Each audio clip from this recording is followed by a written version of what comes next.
So, obviously, Chetan left the band at some point for whatever reason. Yeah. What made you bring the band back and what made you decide to do vocals?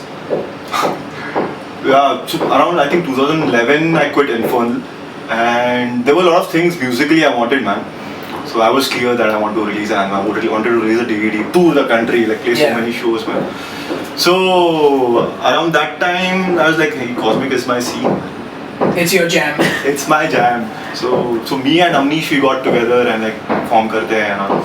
So Amnish was there. We got a second guitarist, Ashish Jadhav, and Nandan was in drums and Amay was in bass. So we got the entire band together, but I wanted a vocalist who was like somewhat like Chetan. And so we tried out a couple of vocalists. It didn't work out. And then after one point of time, I was like, fuck this shit, man. I'm not gonna waste any more time. And I just went back to the jam. I went back home because nobody in the band was like really supportive of this. Like, Sushan, tu keyboards baja, theek hai. So I went back home, didn't tell anybody, and like put my keyboard on a metronome.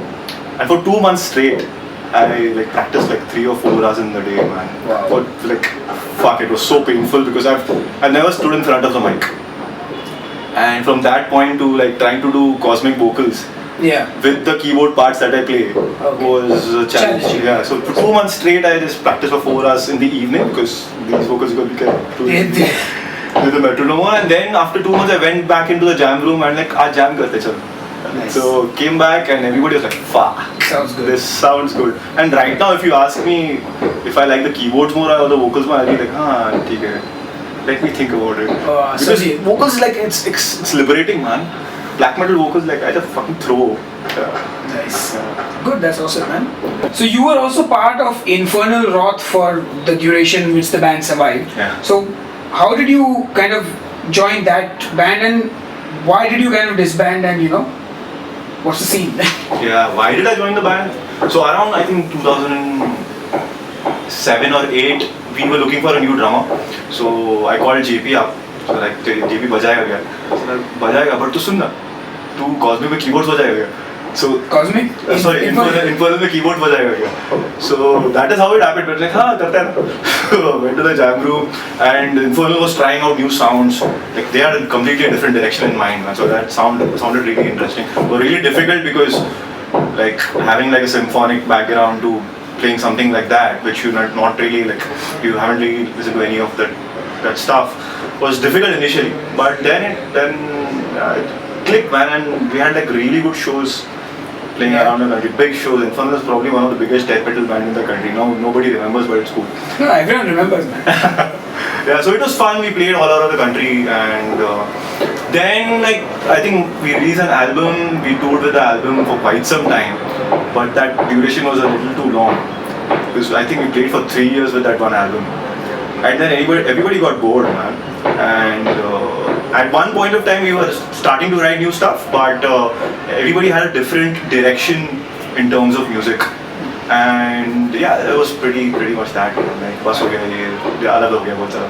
But the band is still very well remembered. People keep asking about it. Yeah. And so, given that this is the kind of time to be in the music scene and lots of bands are reforming, do you ever foresee a reunion in the near future? Absolutely not. No? There's absolutely no way that Infernal is reforming again, man. Unless if Afak goes crazy, like, hey, fuck, tu aa raha hai, back there. So he catches you all by the collar and... Yeah, which is not going to happen. So, yeah, because that's the thing with death metal bands. Even Exhumation has the same kind of legacy, and people in the scene constantly want to see that again. It's like you missed the boat and you're like, shit, man, I want to sort of see that again. But I think the crowd right now, they just forget, man. I think if you don't play for 2 or 3 years, nobody remembers. Like hardly any people, like I go to shows, like all new kids, right? Yeah. Every show you got like such young kids coming to shows. So there'll be like 10 people in the crowd of like 400 who will know कि Infernal करके बैठा है. ये तो keyboards पे Infernal. Yeah, that's sadly. So speaking of that, that's very strange. Normally keyboards are often sidelined in bands. Yeah. And I mean even bands like Flesh God deal with people commenting stuff like you should have no keyboards, and even DR gets that. So do you guys ever receive that kind of criticism or comments, and how do you deal with that? What's your... Man, we've never got that actually. Like at least in the recent times. Right when we were starting, if you remember, the very first show that we played was a college competition. I don't know if you remember, GP was the judge in that. I think I vaguely Yeah, and remember you put some post on gigpad.com. Yeah, so we went on to win that thing, and the next day, like the first thing in the morning, I see like there's a post key, Cosmic Infusion is a fucking stupid band. They use keyboards to play guitar solos. Like fuck, dude, who does that? We're doing something different. So that was the only gig wherein one guy put up a post like that. But apart from that, everybody is like been like really supportive of us, and we use sounds quite smartly, man. Because everything is like at the same level. So the keyboard doesn't try to overpower the guitars, or like the guitar doesn't try to overpower anything, or the drums or the percussions or anything.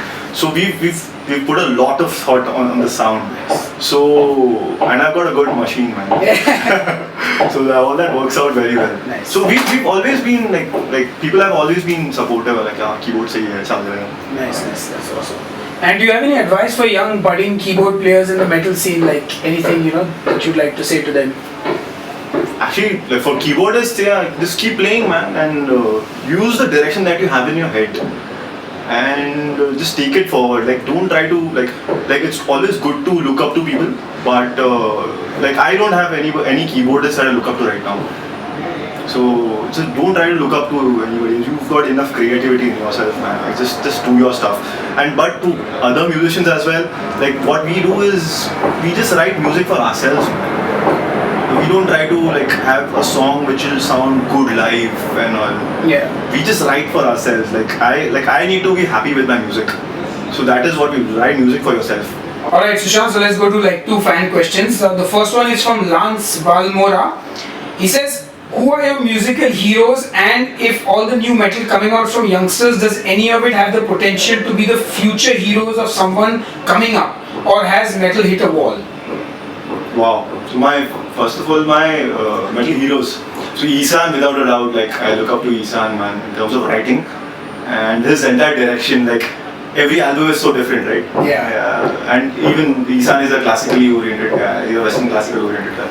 So Isan is for one, Flesh God Apocalypse. Nice. I'm really happy that a new band just come up and has got this kind of a following, and which is gonna like they mean what they do. Yeah. So that is kind of, like we used to look up to bands like Sepultura and all, who used to come on stage and like destroy.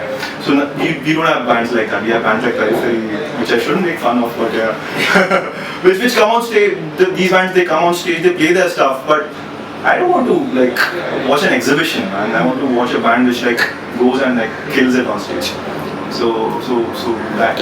And what was the second part? Second part was basically, so he says, about new bands. Do any of them have the potential to be future heroes? So he means like if bands today might be a hero for someone tomorrow. Right now, I think, like to be really honest, right now is a fantastic time to be doing music.